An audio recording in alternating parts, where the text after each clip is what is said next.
The first of these magnifiers, the first of these transformers of minor sins into major is, take note with me, dear brothers and sisters, please. Al-istihqar.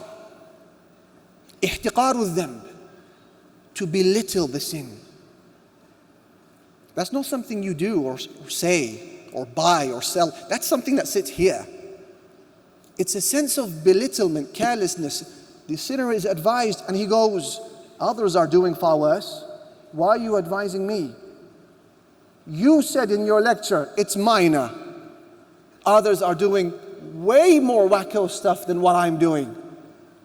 See, a person who speaks like this and belittles sins is a person who surely has not recognized Allah as Allah deserves to be recognized.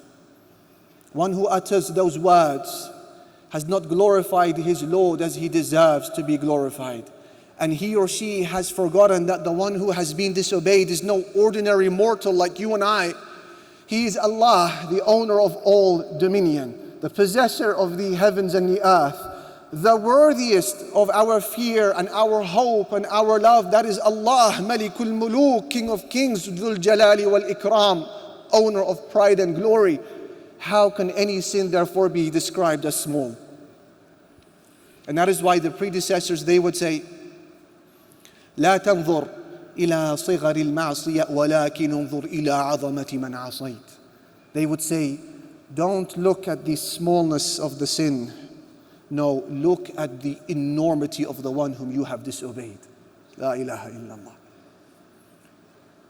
And that is why Abdullah ibn Mas'ud, the companion of our Prophet sallallahu alayhi wasallam, he would say, إن المؤمن يرى ذنوبه كأنه قاعد تحت جبل يخاف أن يقع عليه. The true believer sees his sins, her sins, like a huge mountain that he is sat beneath, and he fears that the mountain may topple over him at any moment. He's scared. وإن الفاجر يرى ذنوبه كذباب وقع على أنفه فقال به هكذا.